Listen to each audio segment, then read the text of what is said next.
Okay, we're going to go through a bunch of stretches and some of the ELDOA positioning. So if you're not familiar with ELDOA, it's a decompression of the joints, or elongation of the joints is sort of the easier way to think of it. I spend most of the time working on either the hip joint or the actual spine itself, because that's where a lot of the issues that people have are. So we're going to go through some myofascial stretching, which is stretching through the myofascial pathways, and then we'll go through some ELDOA positioning to help with certain segments of the spine. So a nice easy one to start with is obturator interna, or that is the internal rotators of the hip. So we're going to start with our feet fairly wide outside shoulder width. We're going to be on our sit bones, okay, and we're going to have our hands back behind us for this. And what you're going to do is you're going to shift. In this case, I'm shifting off to the left. And when I shift off, I want to create 90 degrees at the bone, not at the tissue, but at the bone from this side and this side. So, okay, I'm good. And I'm going to come back there, and I'm going to keep repeating. And the goal here is to push my right knee down to the ground. Ideally, this one will go as well. It's probably not going to, but my focus is this one, that internal rotation on that side. Now, if you find that your knee starts to hurt when you go down, just lift the toe off the ground here. It'll take some of the tension off. So we're just going to get nice and warm by working through that. Again, you can see one side for me is tighter than the other. So this left side doesn't like to go down as much. The right side does. And so we'll do one more. Okay, we're going to hold there. And I'm going to come up onto my left hand here. So I've got some height. I'm going to try and square my hip up. I'm going to keep pushing this hip down. This hip's not going to touch the ground. I have to take the tension off my knee. Okay, I'm going to keep pushing, and I lift up through the spine here, try and go nice and tall.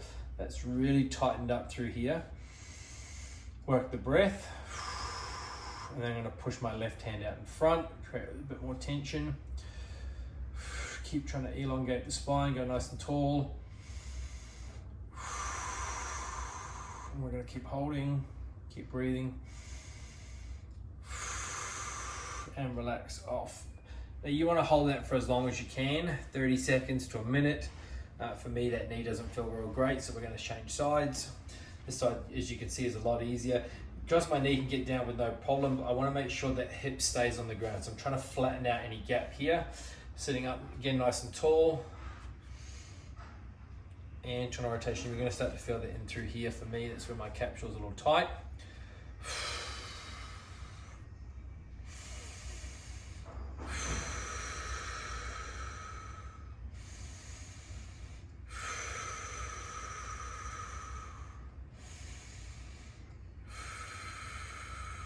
And relax off. Ooh, lift that toe up. We're going to stay in this position. We're going to start to work a bit more shoulder and bicep now. So hands behind us, fingers facing backwards, lift the chest up, bring the feet a little closer in. And what we're going to do is going to lift that chest up. So we're going to push that chest nice and proud, open up. Now already I get a bit of a stretch in the bicep, and my hands are obviously outside shoulder width at this point. What I'm then going to do is slide my bum down on the carpet, lifting up a little bit. Okay, feel that stretch. You just want to go till you feel the tension. You don't want to be too far because you can hyperextend those elbows. We don't want to do that. So just slide down a little bit more and lift that chest. Pulling the shoulders back and together, and those stretch to the biceps, spreading the fingers wide. And again, working the breath. Really important, open up the chest, open up the biceps. This one's a really good one. One of the easier ones to get into as well.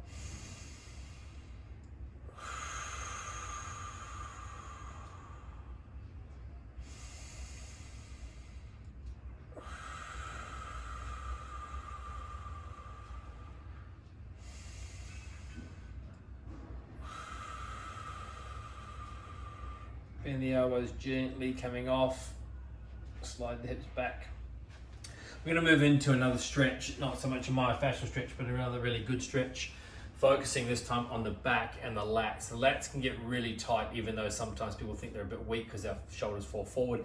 That's actually when the lat is too tight, it pulls that shoulder forward. So one of my more favorite ones is coming down to the floor here. So you're on your feet, knees are wide. We're going to come out into like a child's pose with the thumbs to the roof.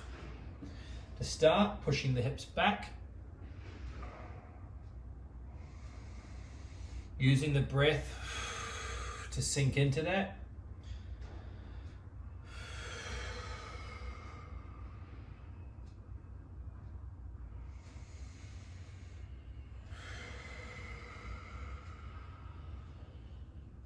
From there, I'm going to take my right hand out.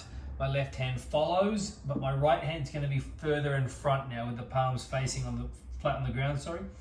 And we're going to push down with the right and pull back with the left and really stretch that left lat. Really try and push the right hip back as well so we get even more stretch. Again, let the head hang heavy.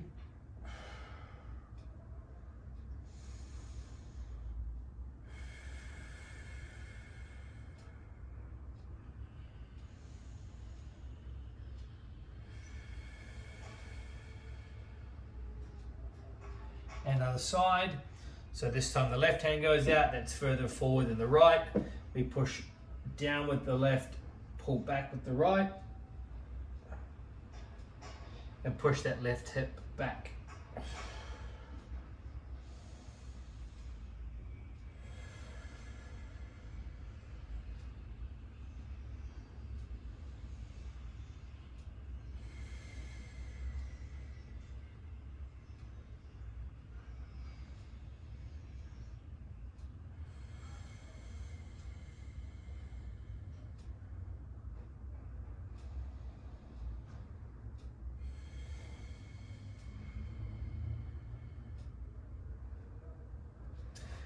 Coming back to the middle.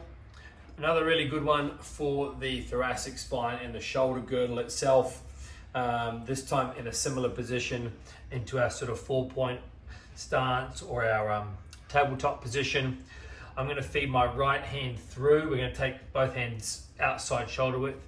Feed my right hand through. Let my right shoulder hit the floor and try and rotate and stack that left shoulder on top. Again, using the breath. As you can tell, I'm a little locked up.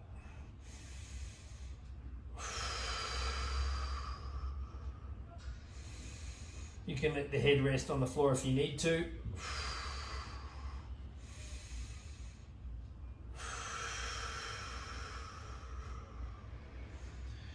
Again, hands nice and wide, feed the left hand through. Shoulder on the ground, other one stacked on top.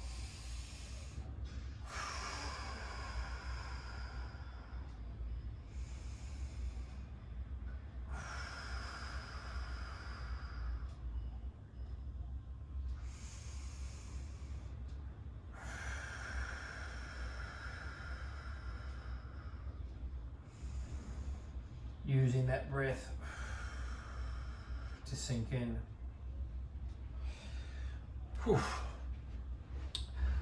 We're going to hit the hip flexor. The hip flexor for me is one that often gets done just very sloppy, just very quickly. To set up into the hip flexor, you have to actually spend a bit of time. So I'm going to turn to the side to sort of show you where I'm at.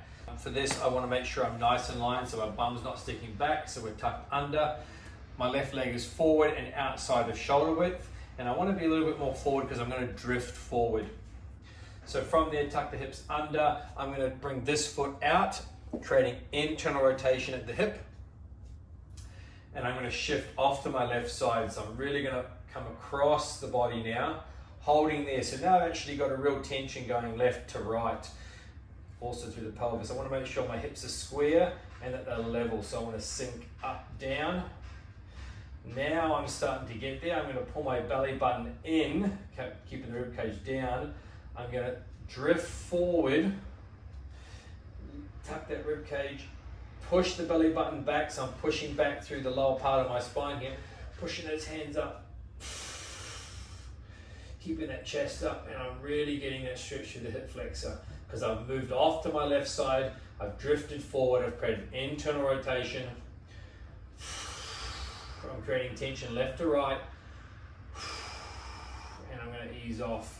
Show you the other side from the front this time. Make sure you have a nice mat. If you've got wooden floors or my carpet's not the softest, it's going to be a bit tough on the knees. So internal rotation, foot goes out. Right foot comes off to the side, in front. I'm going to shift across, try and keep those pelvis level to the front. Ooh. Not so good today on this side. Tuck the rib cage in and push forward. Push that knee back, this one forward.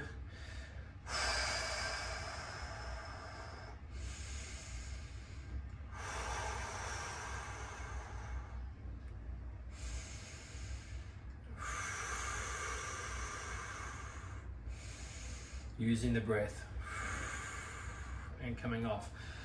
30 seconds to a minute holds on these if you can, go longer. That's all right. Hamstring, leg is straight in line with the hip, leg is out to the side here, sitting up on our sit bones nice and tall, this leg is relaxed. We're going to pull the toe back.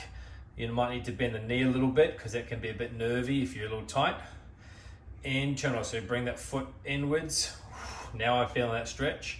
Nice and tall, hips are square, hands come forward, pushing. Rotate inwards, pushing it up. And we're going to hinge at the hip, so I'm going to hinge at my hip moving forward. So my hip moves forward. Starting to cramp in my TFL here, so I just need to loosen that off a little bit. TFL gets really crampy if you're a little tight. I'll come from the side so you can see me. Other side, pull the toe back, internal rotation, slight bend in the knee if you need to. Hips are square, chest is up, ribs tucked in. Hinging forward at the hip here. Keeping that chest up, we're not leaning forward, with chest up, hips push back. That's where we get our stretch.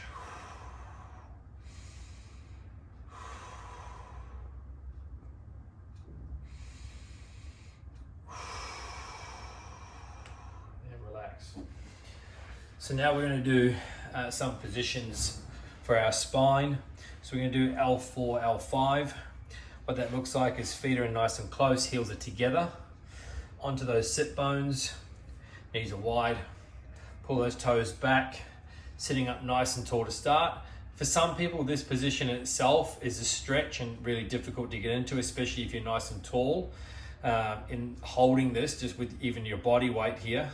Either use a wall as a guide or a friend that can stand behind you as a bit of a guide to be up nice and tall. So this for some might be just enough. If you do want to progress, and you can, hands come out in front, push those knees down now, nice and tall through the spine, up through the chest, using the breath. Stage one, again, you can finish here and just hold this. If you want to progress, hands come up in line with the biceps and ears. Pull the shoulders down and push up to the ceiling, keeping nice and tall. Pushing those knees down. Pushing up, pushing up, pushing up. And again, 30-second hold. You're gonna get a little sweaty, you're gonna get a little hot doing this. So it's not, it is useful for opening up and relaxing, but don't by any means think it's just nice and cooling and relaxing.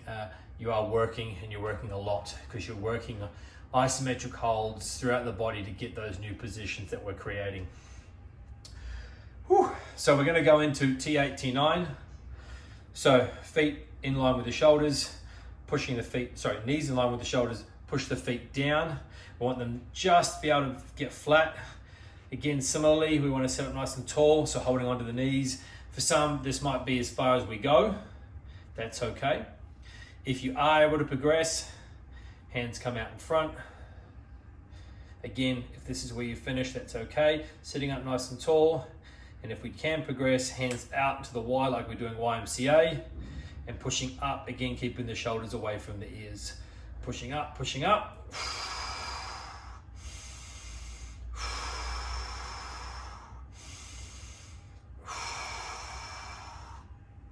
And relaxing before I cramp up. And there you have it, a couple of stretches, really good routine morning and night to get you nice and open and get you ready for the day or bring you down at the end of the day. Shoot me a like and a comment below, and I'll see you around.